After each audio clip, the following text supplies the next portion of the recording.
Good morning. It's like a tired morning, but I still thought to come and talk about a couple things like your shadow side and your light side because we all have that light and dark that exists in us. So a lot of times we tend to function out of that ego, right?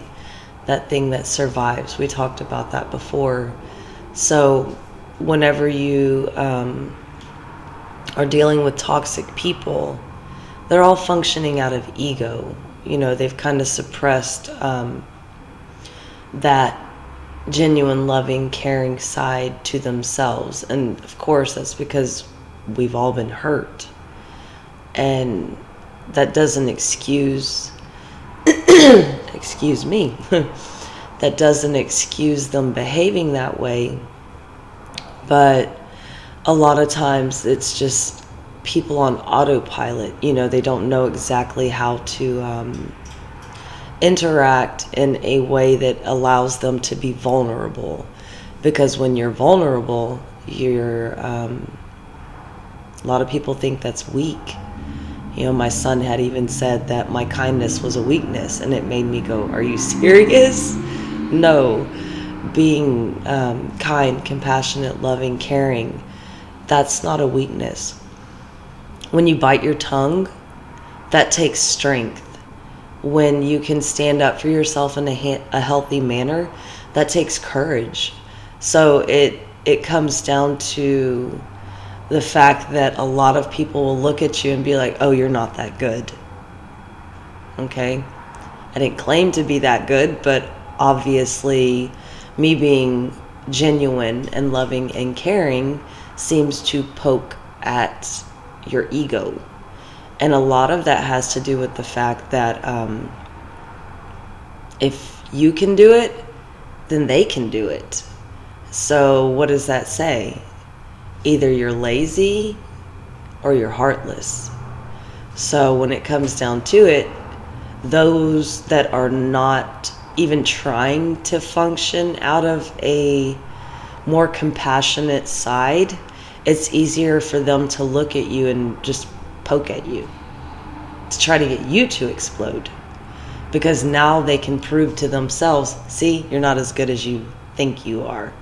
So when it comes down to dealing with toxic people, that golden rule, do unto others as you would have them do unto you, try to apply that, but not to the point of allowing someone to tear you down, right? Because you have to consider projection as well. That people are projecting the way they feel about themselves onto you. How they feel about themselves is not your responsibility. How you feel about yourself is your responsibility.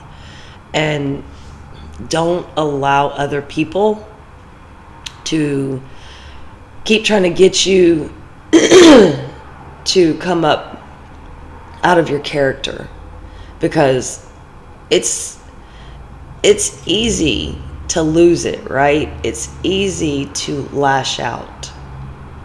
It's easy to, you said what? And then, oh, them is fighting words. It's easy to dumb yourself down and get back in a lower vibration and have somebody take you from high to low like that. Sorry, it's early and the weather has changed, and I went out of town. It was warm. I came back and I was like, who brought winter? But anyways, so something that happened to me was this girl at work she's been doing things and running her mouth to a lot of people. Well, the boss hears about it, and he wanted to hear her talking. I didn't know that he had snuck into the lobby and tucked away, right? So I had to go to my other job. So I had to when I got off from work here, I went to the office for my other job, and she messaged me saying, "Why didn't you tell me?" Tell you what? That he was there. Who are you talking about? Oh, you know who I'm talking about. Y'all trying to set me up. Let me find out. Let you find out what? I actually had to call somebody and be like, is that a threat? Because I don't talk like that. I don't treat people like that. Because when you're acting shady, then all of a sudden, yeah, you have things to hide. When you're honest and open and you don't run your mouth and thrive on drama, because sadly, a lot of people are addicted to drama because life is boring, right? We work, eat, sleep, work, eat, sleep, take care of our house. Some people do this. But anyways, that being addicted to drama when life is calm, for a lot of people, they can't handle it. They don't know what to do with themselves. So they'll go around poking, trying to start something. Don't let them do it with you. Don't allow someone to take away all your hard work, because to get in a higher vibration, you have to stay present. You have to have a positive mindset. You have to have goals that you're setting for yourself, and you're basically competing with yourself every single day to become that better person, right? So if you can have somebody that can come up and just take it all away and show you, oh, you're not as good as you think you are, you're allowing yourself to be manipulated. So as far as you can apply that rule, do unto others as you would have them do unto you, use that. But when it becomes a toxic person that's getting away with manipulating and distorting your viewpoint of life, or creating illusions, or trying to make you see yourself as less than what you're working to be, don't tolerate that. It's not necessary to be around these toxic people if they're friends, family, things like that. Now, coworkers is a little bit different story. You can't always avoid your coworkers. But the way you can try to handle them is to make sure that you keep being positive, that you keep sharing the light, that you create a higher vibration. And I had one of the ladies say the other day to my daughter, "Your mama's crazy. She's always happy." And I said, "What? Because I'm always happy, I'm crazy?" Yes, because life isn't that good for her. And like I told her, in a world that's miserable, why would I want to join in? No, I'm trying to spread a higher vibration, light, better energy. And a lot of times people aren't open to that.